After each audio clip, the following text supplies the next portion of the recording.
My precious friend, ನನ್ನ ಅಮೂಲ್ಯ ಸ್ನೇಹಿತನೇ, whatever you ask in the name of Jesus, you will have. ನೀವು ಯೇಸುವಿನ ಹೆಸರಿನಲ್ಲಿ ಏನು ಬೇಡಿಕೊಳ್ಳುವಿರೋ ಅದನ್ನು ಹೊಂದುವಿರಿ. And the Holy Spirit will teach you what you should ask from God. ನೀವು ದೇವರಿಂದ ಏನು ಕೇಳಿಕೊಳ್ಳಬೇಕೆಂದು ಪವಿತ್ರಾತ್ಮನೇ ನಿಮಗೆ ಕಲಿಸುವನು. The scripture says he is your helper. ಆತನು ನಮ್ಮ ಸಹಾಯಕನಾಗಿದ್ದೇನೆಂದು ವಾಕ್ಯವು ಹೇಳುತ್ತದೆ. Romans 8:26. ರೋಮ 8:26ನೇ ವಾಕ್ಯದಲ್ಲಿ He helps you in your weakness. ನಿಮ್ಮ ಬಲಹೀನತೆಯಲ್ಲಿ ಆತ ನಿಮಗೆ ಸಹಾಯ When you ಮಾಡುವನು. struggle, what is the will of God? The Holy Spirit comes upon you and teaches you what is his will.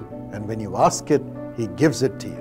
ನೀವು ಕಷ್ಟಪಡುವಾಗ ಪವಿತ್ರಾತ್ಮನು ನಿಮ್ಮ ಮೇಲೆ ಬಂದು ನೀವು ಆತನಿಗೆ ಕೇಳಿಕೊಳ್ಳುವಾಗ ಏನು ಮಾಡಬೇಕೆಂದು ಆತನು ಕಲಿಸುವನು. Today his grace is coming for you to know whom you should marry. ನೀವು ಯಾರಿಗೆ ಮದುವೆಯಾಗಬೇಕೆಂದು ಈ ಕೃಪೆ ಇಂದು ನಿಮ್ಮ ಮೇಲೆ ಬರುತ್ತದೆ. Which job to take. ಯಾವ ಉದ್ಯೋಗ ಪಡೆಯಬೇಕು, Which course to study. ಯಾವ ಕೋರ್ಸ್ ಅಧ್ಯಯನ ಮಾಡಬೇಕು, Which city to go and work. ಯಾವ ನಗರದಲ್ಲಿ ಕೆಲಸ ಮಾಡಬೇಕು. Ramachandran, the Holy Spirit is guiding you ಪವಿತ್ರಾತ್ಮನು ನಿಮಗೆ ನಡೆಸುತ್ತಿದ್ದಾನೆ. to go and take up the job which is open before you. ನಿಮ್ಮ ಮುಂದೆ ಇರುವ ಉದ್ಯೋಗ ತೆಗೆದುಕೊಳ್ಳುವುದಕ್ಕಾಗಿಯೇ. The Lord will bless it as you take it up. ನೀವು ಅದನ್ನು ತೆಗೆದುಕೊಳ್ಳುವಾಗ ದೇವರು ನಿಮ್ಮನ್ನು ಆಶೀರ್ವದಿಸುವನು. Even though you have to travel to another place, ನೀವು ಇನ್ನೊಂದು ಸ್ಥಳಕ್ಕೆ ಪ್ರಯಾಣ ಮಾಡಬೇಕಾಗಿದ್ದರೂ ಕೂಡ the Lord will perfect it. ಕರ್ತನು ಅದನ್ನು ಪರಿಪೂರ್ಣ ಮಾಡುವನು. Yes, the change is from God. ಬದಲಾವಣೆ ಹೌದು, ಅದು ದೇವರಿಂದಾಗಿದೆ. The Holy Spirit is coming upon you. ಪವಿತ್ರಾತ್ಮನು ನಿನ್ನ ಮೇಲೆ ಬರುತ್ತಿದ್ದಾನೆ. Let not your heart be troubled. ನಿಮ್ಮ ಹೃದಯ ಕಳವಳಗೊಳ್ಳದಿರಲಿ. Today's promise is taken from Luke 12:12. ಇಂದಿನ ವಾಗ್ದಾನ ಲೂಕ 12:12ರಿಂದ ತೆಗೆದುಕೊಳ್ಳಲಾಗಿದೆ. For the Holy Spirit will teach you in that very hour what you ought to say. ಅದೇ ಗಳಿಗೆಯಲ್ಲಿ ನೀವು ಹೇಳಬೇಕಾದದ್ದನ್ನು ಪರಿಶುದ್ಧಾತ್ಮನು ನಿಮಗೆ ಕಲಿಸುವನು ಎಂದು. Sometimes you do not know what to pray. ಕೆಲವು ಸಾರಿ ಏನು ಪ್ರಾರ್ಥನೆ ಮಾಡಬೇಕೆಂದು ಗೊತ್ತಿಲ್ಲ. The Holy Spirit will teach you to pray. ಪ್ರಾರ್ಥನೆ ಮಾಡುವುದಕ್ಕೆ ಪವಿತ್ರಾತ್ಮನು ಕಲಿಸುವನು. When you stand before your superior officers or before an enquiry commission or before a big board, you do not know what to say, but the Holy Spirit will speak through you. ನಿಮ್ಮ ಅಧಿಕಾರಿಯ ಮುಂದೆ ನಿಂತುಕೊಳ್ಳುವಾಗ, ವಿಚಾರಣೆ ಆಯೋಗ ಅಥವಾ ಒಂದು ಸಮಿತಿಯ ಮುಂದೆ ನಿಂತುಕೊಳ್ಳುವಾಗ ನಿಮಗೆ ಏನು ಹೇಳಬೇಕೆಂದು ಗೊತ್ತಿಲ್ಲ. In your family life also, you may not know what to say to please everyone, but the Holy Spirit will guide you. ನಿಮ್ಮ ಕುಟುಂಬ ಜೀವಿತದಲ್ಲಿ ಕೂಡ ಎಲ್ಲರಿಗೆ ಹೇಗೆ ಮೆಚ್ಚಿಸಬೇಕೆಂದು ನಿಮಗೆ ಗೊತ್ತಿರಲಿಕ್ಕಿಲ್ಲ, ಆದರೆ ಪವಿತ್ರಾತ್ಮನು ನಿಮಗೆ ಕಲಿಸಿಕೊಡುವನು.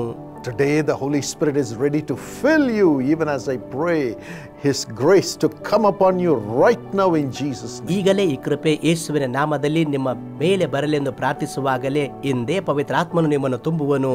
And he will anoint you with the Spirit to guide others also. ಆತನು ನಿಮ್ಮನ್ನು ಆತ್ಮನಿಂದ ಅಭಿಷೇಕಿಸಿ ಬೇರೆಯವರನ್ನು ನಡೆಸುವಂತೆ ಕೂಡ ಆತನು ಮಾಡುವನು.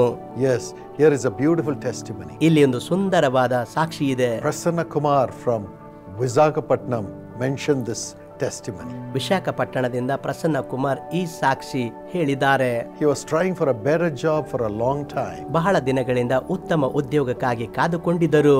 And he came to the Jesus Calls meetings in Rajamundry. ರಾಜಮಂಡ್ರಿಯಲ್ಲಿ ಏರ್ಪಾಡಾಗಿದ್ದ ಕೂಟದಲ್ಲಿ ಅವರು ಪಾಲ್ಗೊಂಡಿದ್ದರು. In that public meeting, ಆ ಕೂಟದಲ್ಲಿ during the prayer time, ಪ್ರಾರ್ಥನಾ ಸಮಯದಲ್ಲಿ I prayed saying, Lord, ನಾನು ಈ ರೀತಿ ಪ್ರಾರ್ಥನೆ ಮಾಡಿ ಹೇಳಿದ್ದೆ, those who do not have a job, ಯಾರಿಗೆ ಉದ್ಯೋಗವಿಲ್ಲವೋ, when they come back tomorrow to this meeting, they must have a job in their hand. ಅವರು ನಾಳೆ ಈ ಕೂಟದಲ್ಲಿ ಭಾಗವಹಿಸುವಾಗ ಅವರಿಗೆ ಉದ್ಯೋಗವಿರಬೇಕು.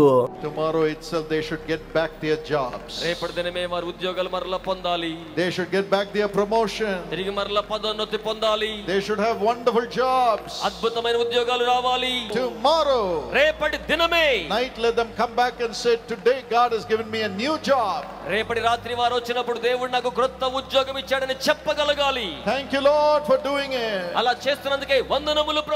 And the same night he got a call from IIT Aspirants Coaching Center in Bombay offering him a job with 35 lakhs per annum.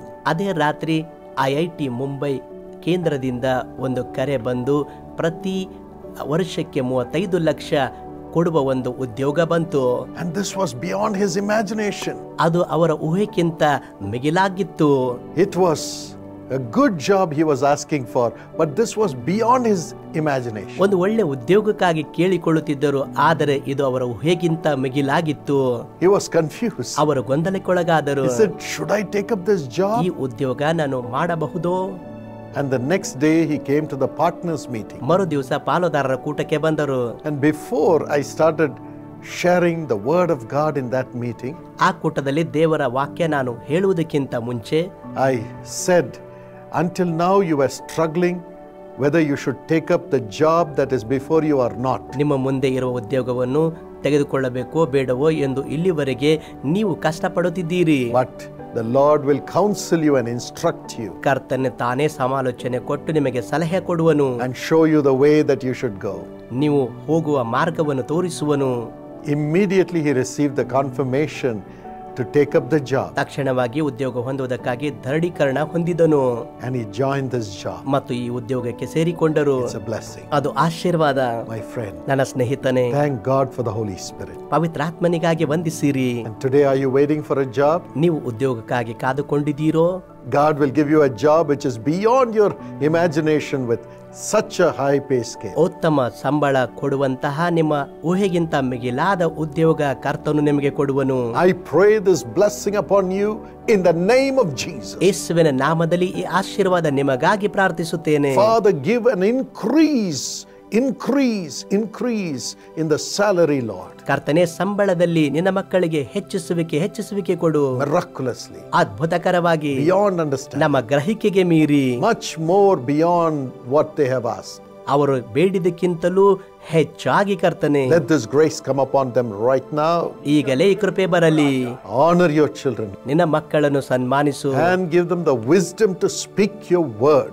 ಕರ್ತನೆ, ನಿನ್ನ ವಾಕ್ಯವನ್ನು ಕೇಳುವುದಕ್ಕಾಗಿ ಅವರಿಗೆ ಜ್ಞಾನವನ್ನು ಅನುಗ್ರಹ ಮಾಡು. And get such a job, such a placement, such an order in Jesus' name. ಯೇಸುವಿನ ನಾಮದಲ್ಲಿ ಅಂತಹ ಉದ್ಯೋಗ, ಅಂತಹ ಸ್ಥಾನಮಾನ ಅವರಿಗೆ ದೊರಕಲಿ.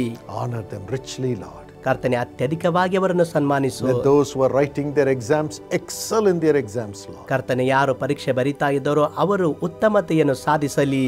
Get very high grades. ಉನ್ನತ ಶ್ರೇಣಿಯನ್ನು ಹೊಂದಲಿ. And those who need accreditation and orders, give them the highest orders, highest accreditation. ಯಾರಿಗೆ ಮಾನ್ಯತೆ ಬೇಕಾಗಿದೆಯೋ ಉನ್ನತ ಮಾನ್ಯತೆ ಮತ್ತು ಉನ್ನತ ಆದೇಶ ಅವರಿಗೆ ಅನುಗ್ರಹ ಮಾಡು. In the name of Jesus. ಯೇಸುವಿನ ನಾಮದಲ್ಲಿ.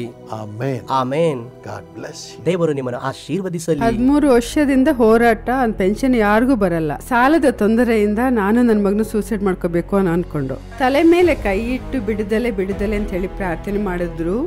ನಾನು ಮಧ್ಯಾಹ್ನ ಮನೆಗೆ ಹೋದೆ. 3-4 ಗಂಟೆಗೆ ನನಗೊಂದು ಮೆಸೇಜ್ ಬಂತು ಫೋನಲ್ಲಿ. 1,64,000 ಫೋನಿಗೆ ಕ್ರೆಡಿಟ್ ಆಗಿತ್ತು. ಸಾಲದ ಸಮಸ್ಯೆಯೇ? ಮದುವೆಗಾಗಿ ಕಾದುಕೊಂಡಿದ್ದೀರಾ? ಕುಟುಂಬದಲ್ಲಿ ಸಮಸ್ಯೆಯೇ? ಕೆಲಸ ಸಿಗುವುದರಲ್ಲಿ ತಡೆಯಾಗುತ್ತಿದೆಯೇ? ನಿಮಗೋಸ್ಕರ ಭಾರದಿಂದ ಪ್ರಾರ್ಥಿಸಲು ಸಹೋದರ ಸ್ಯಾಮ್ಯುಯಲ್ ದಿನಕರನ್ ಹಾಗೂ ಸಹೋದರಿ ಶಿಲ್ಪಾ ದಿನಕರನ್ ಅವರು ಬೆಂಗಳೂರಿನ ಯೇಸು ಕರಿತನೆ ಫ್ರೇಜರ್ ಟೌನ್ ಪ್ರಾರ್ಥನಾ ಗೋಪುರಕ್ಕೆ ಬರುತ್ತಿದ್ದಾರೆ. ಯಾವಾಗಲೂ ಉಸಿರಾಟ ತೊಂದರೆ ಆಗ್ತಿತ್ತು, ಕೆಮ್ಮು ಬರ್ತಾ ಇತ್ತು. ಇನ್ಹೇಲರ್ ತಗೊಂಡು ನೋಡಿದೆ, ಮಾತ್ರೇನೂ ತಿಂದೆ, ಏನೂ ಆಗಲಿಲ್ಲ. ಬ್ರದರ್ ಶ್ಯಾಮ್ ದಿನಕರ್ ಅವರು ಪ್ರಾರ್ಥನೆ ಮಾಡುವಾಗ பிள்ளைகள் மீது ஆண்டவருடைய கரம் இறங்குகிறது. ಮಕ್ಕಳ ಮೇಲೆ ದೇವರ ಹಸ್ತ ಇಳಿಯುತ್ತಾ ಇದೆ. அவர் சுவாசத்தை ஊதுகிறார். ಅವರ ಉಸಿರನ್ನು ಊದುತ್ತಾ ಇದ್ದಾರೆ. ಇವಾಗ ಯಾವ ಲಕ್ಷಣ ಅವಳಲ್ಲಿ ಕಾಣಿಸ್ತಾ ಇಲ್ಲ. ಬಿಡುಗಡೆಯನ್ನು ಎದುರು ನೋಡಿ ಬರುವ ಪ್ರತಿಯೊಬ್ಬೊಬ್ಬರಿಗೂ ಪ್ರಾರ್ಥಿಸಲಾಗುತ್ತದೆ. ನಡೆಯುವ ದಿನ ಸೆಪ್ಟೆಂಬರ್ 21 ಶನಿವಾರ ಸಂಜೆ 5 ಗಂಟೆಗೆ. ನಡೆಯುವ ಸ್ಥಳ ಯೇಸು ಕರಿತನೆ ಪ್ರಾರ್ಥನಾ ಗೋಪುರ, 28 ನೇತಾಜಿ ರಸ್ತೆ, ಫ್ರೇಜರ್ ಟೌನ್, ಬೆಂಗಳೂರು. ಹೆಚ್ಚಿನ ವಿವರಗಳಿಗೆ 08041467878. ಮರೆಯಬೇಡಿ, ಸೆಪ್ಟೆಂಬರ್ 21 ಶನಿವಾರ ಸಂಜೆ 5 ಗಂಟೆಗೆ ಯೇಸು ಕರೆಯುತ್ತಾನೆ ಪಾಲುದಾರರ ಕೂಟ, ಬೆಂಗಳೂರಿನಲ್ಲಿ.